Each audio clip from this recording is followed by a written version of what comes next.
me show you how to make my grandfather's favorite Christmas fruitcake while I tell you some stories about the man and the family that go along with it. In a large bowl, combine 1 1/4 cups of chopped dried prunes, 1 1/4 cups of chopped dates, 1 1/4 cups of currants, 1 1/2 cups dark raisins, 1 1/4 cups golden raisins, 1 cup of candied citrus peel, as well as 1 cup of chopped glazed cherries, and then the zest and juice of your 2 oranges, 1/2 cup of coffee liqueur or a cup of strong black coffee, 3 tablespoons of cocoa, 2 teaspoons of cinnamon, 2 teaspoons of nutmeg, 2 teaspoons of allspice, 2 teaspoons of powdered ginger, just 1 teaspoon of cloves. Now just pour in a decent amount of any dark rum of your choosing, enough to get the fruit nice and saturated, and then just give it a good mix in and set that aside to sit until you are ready to begin making your cakes.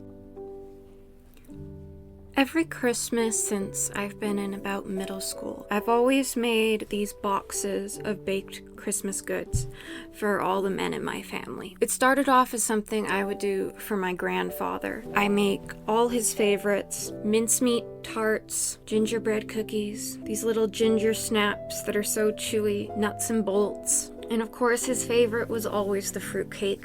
I always had to make a very dark, rich fruitcake with a lot of molasses because that was his favorite. I'd give him like a full brick of it every year.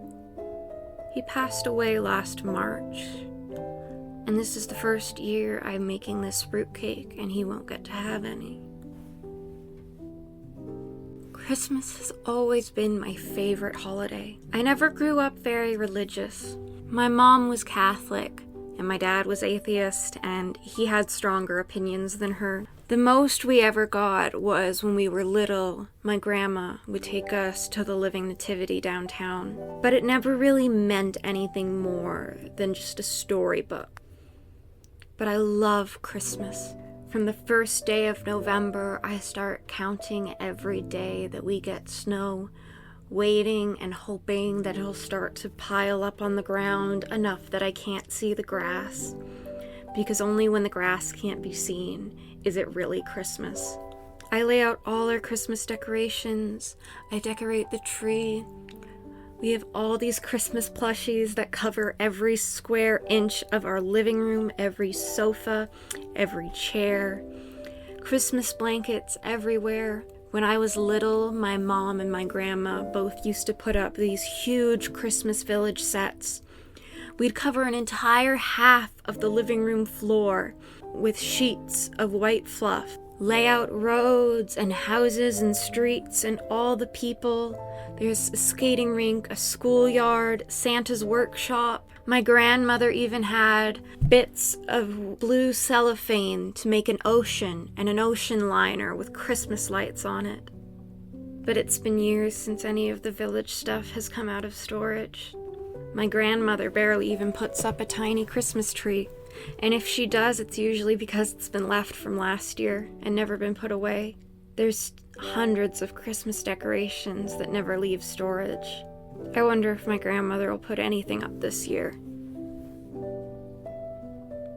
We've always been really close with our extended family, at least the family on my mom's side. Christmas is a huge thing. Everyone gets together every year.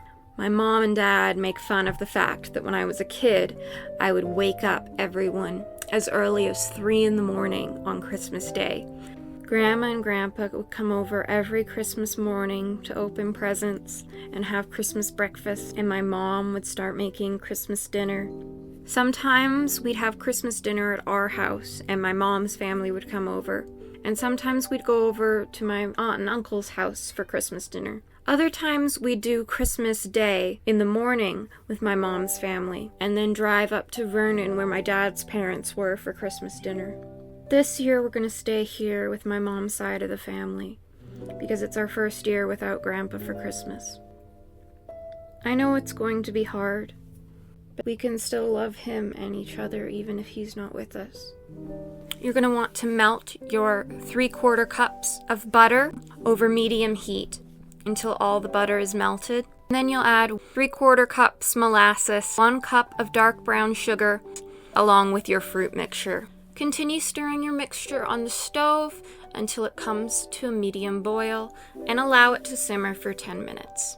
After, take it off the stove completely and allow it to fully cool for at least 30 to 45 minutes.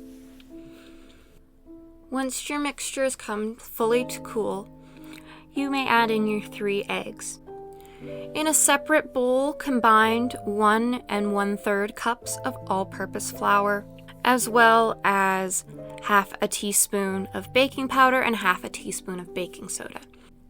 Stir in your dry ingredients a bit at a time, being sure to fully incorporate them so that there aren't any dried bits or crumbs of flour chunks mixed in with your cake. Pour your cake batter into a prepared baking dish of your choice. Once you've poured your cake batter into your baking dish of choice, I like to top the cakes with a few more unchopped glass cherries in green and red, as well as some pecans. Have your oven preheated to 300 degrees Fahrenheit. This fruitcake will take at least 3 hours to fully cook. Now, the most important step with any good fruitcake is that fruitcakes need to be ripened before they can be served. So the way I do this is once I've allowed my fruitcakes to fully cool, I will take some cheesecloth and soak it in my liquor of choice and wrapping the cake fully in the cheesecloth. You should also wrap it then in aluminum foil. Grandpa had been sick for a while, but it wasn't till late February that the hospital diagnosed him with a late-stage pancreatic cancer that had metastasized. Apparently, it's the type of cancer that you never catch until it's too late to do anything about it. The whole time he was at the hospital, I spent every night at my grandma's house because we didn't want her to be alone. We finally got Grandpa out of the hospital and set up for home care. He was doing okay the first few days at the house. He'd sit for maybe as much as 10 minutes in his garden outside, but he wasn't able to do much of anything for very long.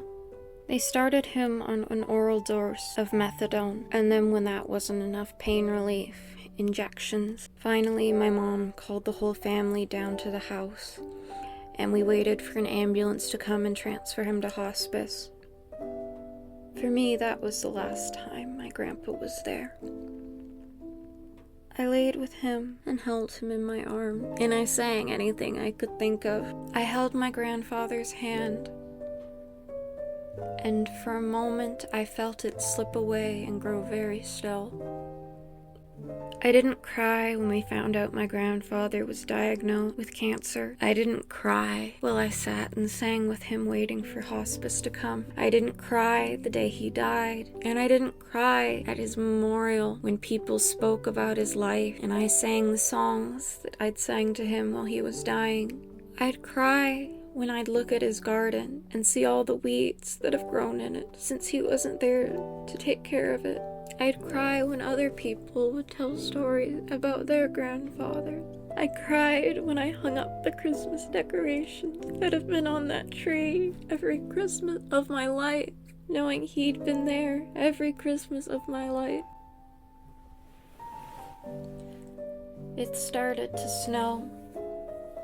We didn't have any snow last year for Christmas, and I really hope we have some this year, so that even if Grandpa's missing and Christmas is a little sadder than it's supposed to be, because I'll still be able to look outside and know that it truly feels like Christmas.